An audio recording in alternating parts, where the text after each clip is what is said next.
आपलं संपूर्ण जीवन आपल्या दृष्टिकोनावर आधारलेलं असतं. आपलं घर, आपला व्यवसाय, आपले नातेसंबंध, आपलं संपूर्ण जीवन हे सेम तसंच असतं जसं आपण त्याच्याकडे पाहतो.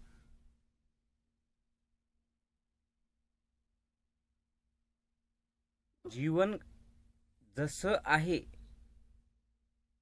तसं तुम्हाला दिसत नाही, मग तुम्ही त्याच्याकडे कुठल्या दृष्टिकोनातून बघतात तसं तुम्हाला ते दिसत असतं. आनंदी माणसं आणि सतत तणावात असणारी किंवा दुःखी माणसं यांच्यात फारसा काही फरक नसतो बरं का. म्हणजे आनंदी माणसाकडे सगळं काही आहे म्हणून तो आनंदी आहे असं बिलकुल नाही. आणि दुःखी माणसाचं फार नुकसान झालेलं आहे.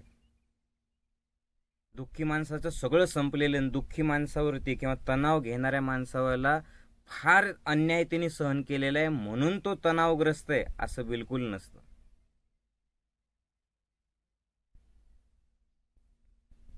उलट तुम्ही जर बघितलं तर आनंदी माणसांनी जास्त संकटांना सामोरं जाऊन, जास्त अडचणींना सामोरं जाऊन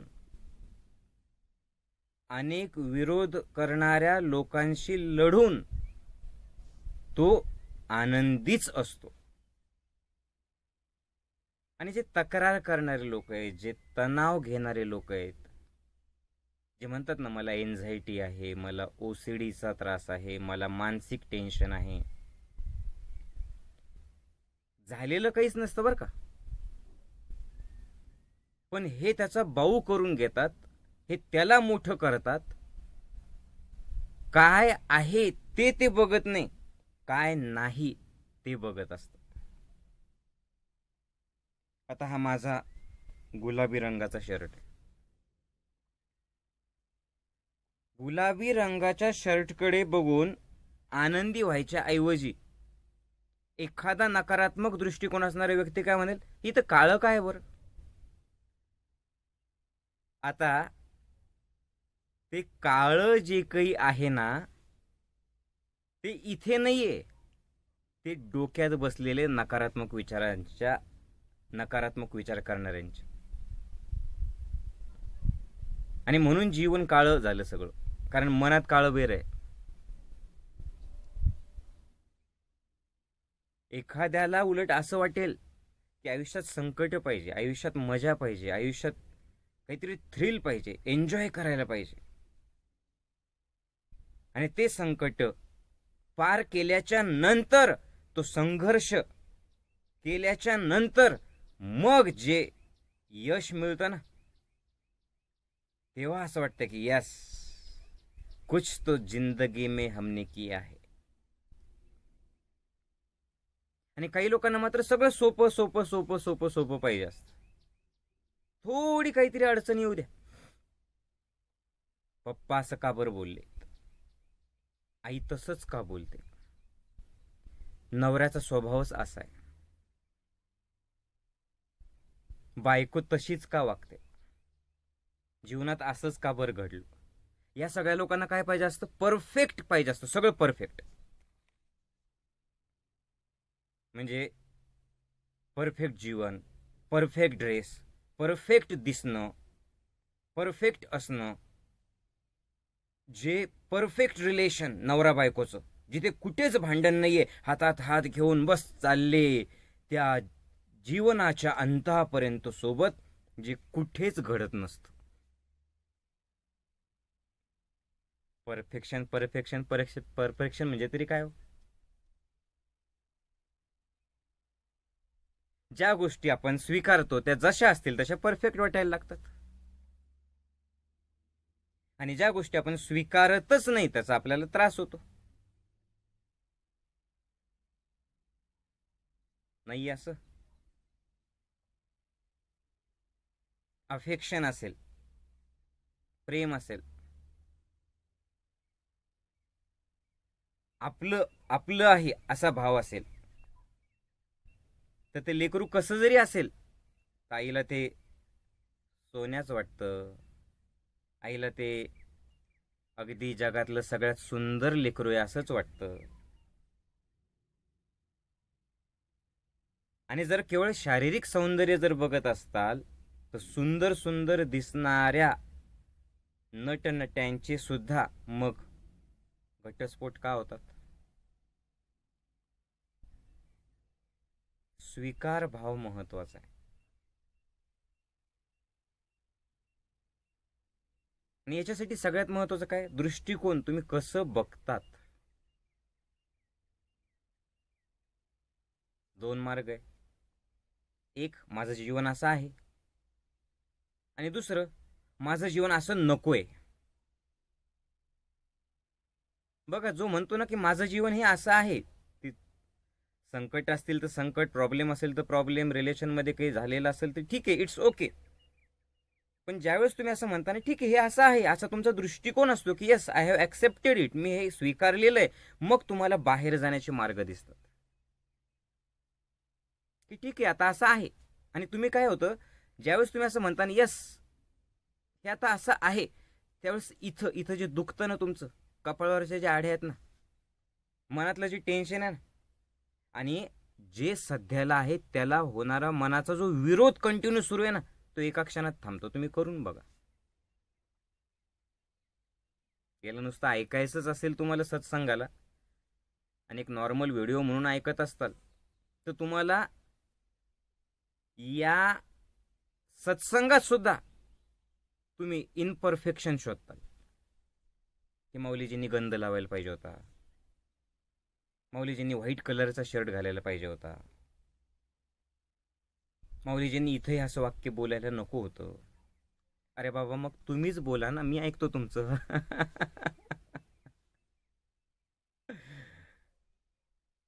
मी जे काही बोलतोय, मी असं कधीच ठरवून बोलत नाही.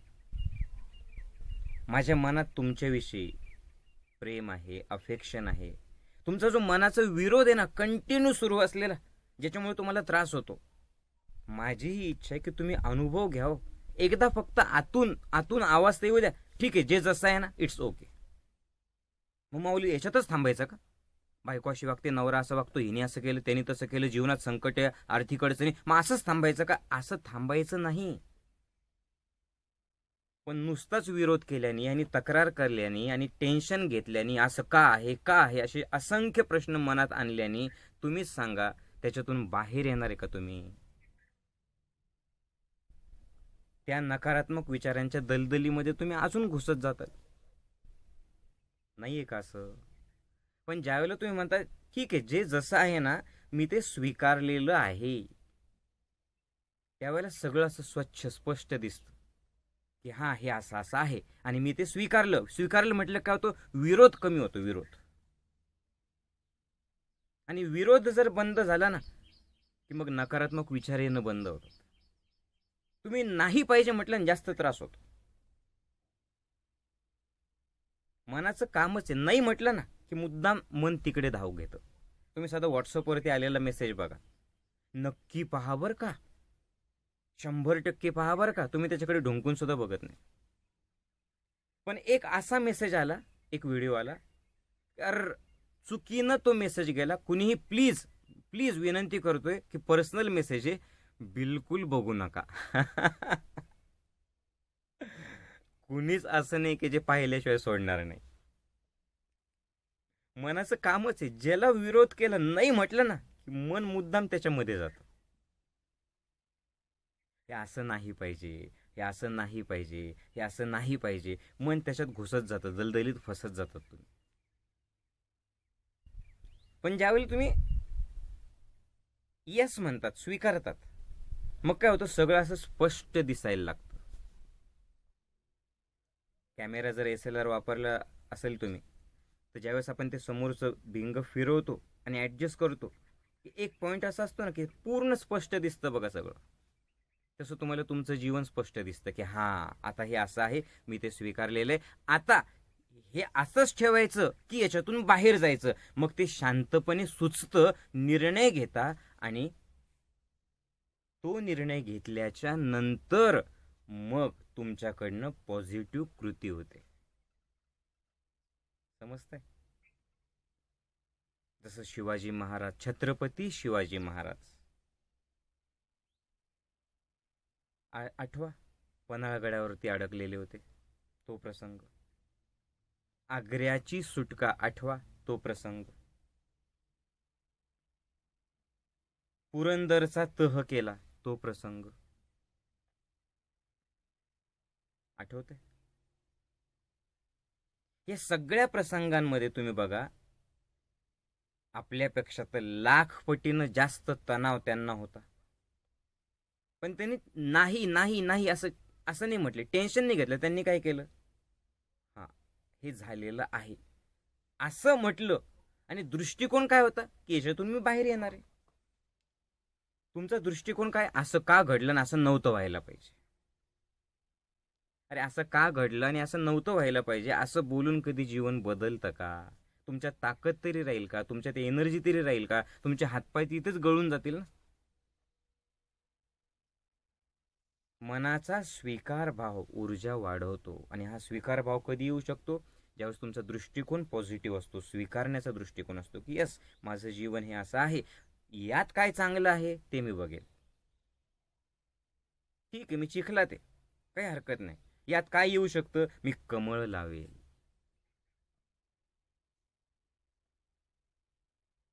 मी कमळांची बाग करेल. सगळं पाणीच पाणी साचलेले सगळीकडे, मी भात लावेल. नाही पण आता हे पूर्ण दुष्काळी एरिया आहे, गावाच्या जवळ आहे माऊलीजी, पण हे सगळं शेत बघा असं झालेलं आहे, आणि ना इथं पाऊस ना मला शेतीतलं काही कळतं, मी त्याचं प्लॉटिंग करेल. मार्ग निघतायत की नाही निघत? पण हे असं नाही नाही म्हटलं ना की मग सुचत नाही. समजतंय? म्हणून सगळं जीवन आपल्या दृष्टिकोनावरती आहे. म्हणून आजपासून काय नाही हे सांगायचंच नाही, जे आहे ना ते ऍक्सेप्ट करून काय करायचंय ते बघायचं.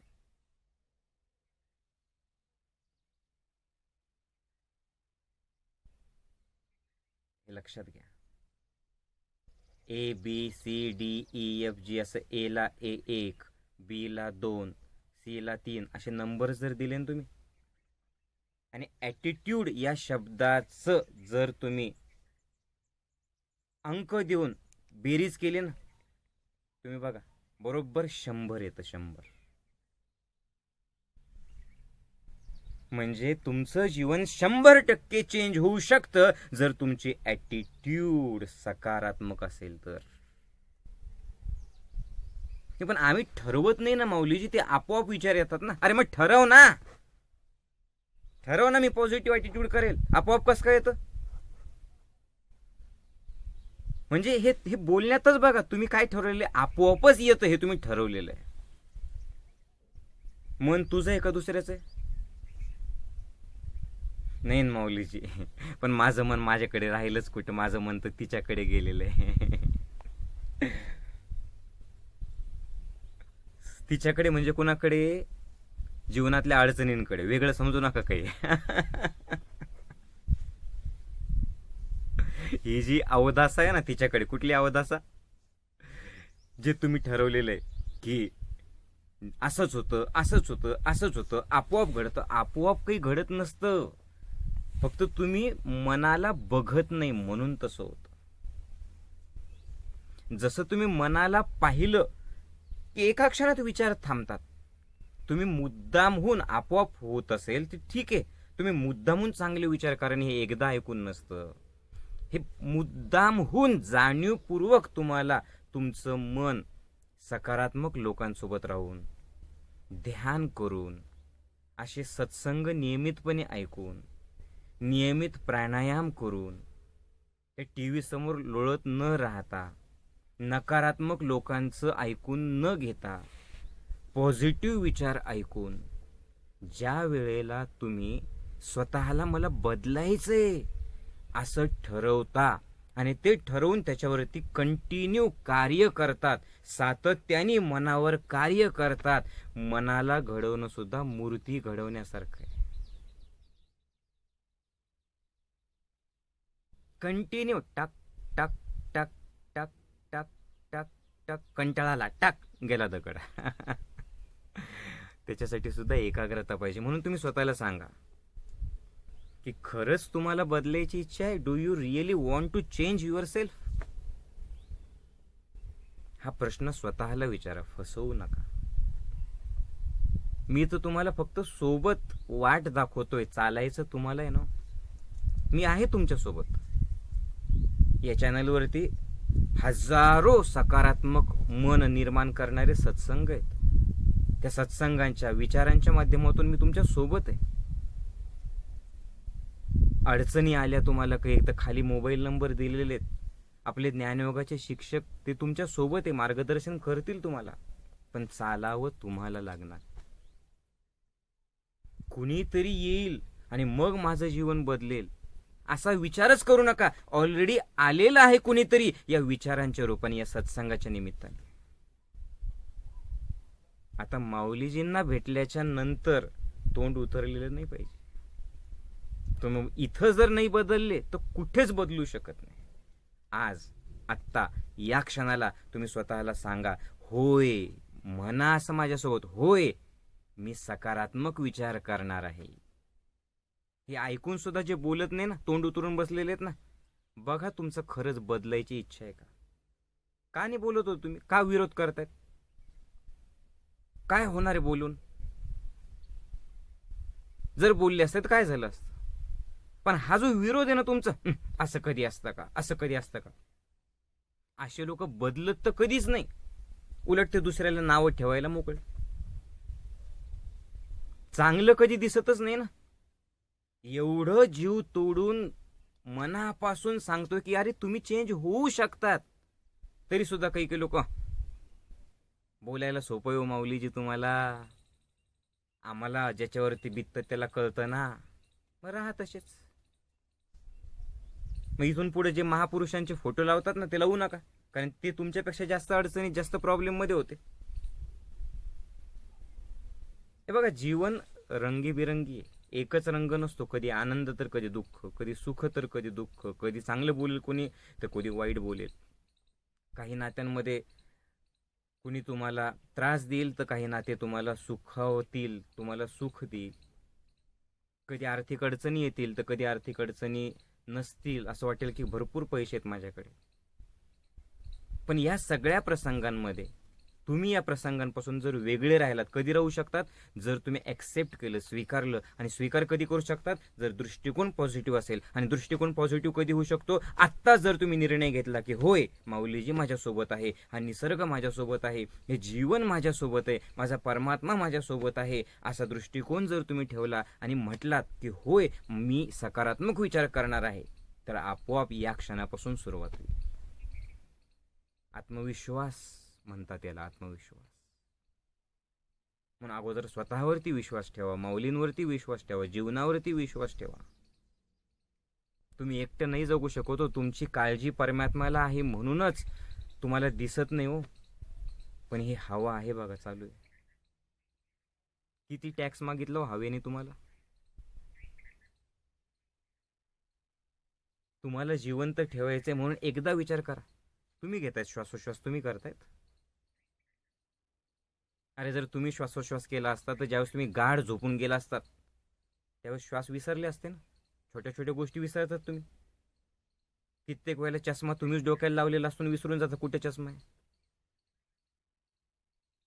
किती गोष्टी विसरता तुम्ही. तुमचा मोबाईल कितीतरी वेळेला दुसऱ्याचा मोबाईल घ्यायचा, घरातल्याचा, आपली रिंग द्यायची, पाहता तिथेच मोबाईल ठेवलेला. मग श्वासोश्वास कोण घेते तुमच्यासाठी? तो घेतोय ना. हवा वाहते कोणासाठी? कोणासाठी वाहते? तुमच्यासाठी वाहते. सूर्य कोणासाठी उगवतोय? तुमच्यासाठी. रात्र कोणासाठी निर्माण केली? तुला झोप लागावी म्हणून. हे एवढं सुंदर मन कोणासाठी आहे? तुझ्यासाठी. पण तू काय केलं? दृष्टिकोन नकारात्मक ठेवून त्याच्यात निगेटिव्ह घाण टाकली. आता घाण टाकली तर दुर्गंध येणारच आहे ना. आणि हा दुर्गंध म्हणजे काय? मानसिक ताणतणाव, एन्झायटी, ओसीडी. पुन्हा त्यासाठी काय करायचं? गोळ्या घ्यायच्या. खरंच गोळ्यांनी होईल? सकारात्मक दृष्टिकोन ही जीवनाची, यशस्वी जीवनाची चावी आहे. आणि हे सगळं अनुभवायचं असेल ना, तर उगीच दवाखाने न फिरता, उगीच स्वतःला न कोसत बसता, सहपरिवार चैतन्यवनात या. निसर्गरम्य वातावरण, स्वतःला बदलण्यासाठीच्या वेगवेगळ्या प्रक्रिया, शुद्ध आहार, सात्विक आहार. आपल्यासोबत स्वतःला बदलायचं आहे या विचारांचेच 100 ते 150 लोक तुमच्या सोबत. मी स्वतः तुमच्या सोबत असतो. घरी बसून नाही होऊ शकत काही, नुसत्या गप्पा मारून होऊ शकत नाही. स्वतःला बदलायचं ना, स्वतःला वेळ द्या. आणि आत्तापासून सकारात्मक बोला. चला बोला माझ्यासोबत. होय, मी सकारात्मक विचार करतो. होय, मी आनंदी आहे. बोला. होय, मी अडचणींना विश्वासाने सामोरं जातो. बोला. होय, मी संकटात सुद्धा संकटावर हसत हसत सामोरं जाऊन संकटावर मात करतो. बोला. होय, जीवनात अडचणी आहेत, जीवनात प्रॉब्लेम्स आहेत. पण अडचणी जर 2-4 असतील, तर प्रॉब्लेम जर 2-4 असतील, तर आजपर्यंत मला असे हजारो आनंदाचे प्रसंग त्या परमात्म्याने दिलेले आहेत. मी दोन्ही गोष्टींना तितक्याच आदरपूर्वक स्वीकार करेन. खूप सुंदर आहे जीवन. पण आजपासून तक्रार नाही. गाजर गवताला बघता का कधी तुम्ही? ढुंकून बघत नाही, उपटून फेकून जातात. का बरं? कुठेही उगतं. गुलाबाचं फुल मात्र विकत घेतात. पण गुलाबाचे फुलं गाजर गवतासारखे कुठेही उगायला लागले ना, त्याची किंमत राहणार नाही. सुखानंतर दुःख, दुःखानंतर पुन्हा सुख येतं, म्हणून किंमत आहे. प्रकाशाची किंमत जर अंधार नसला असता तर राहिली असती.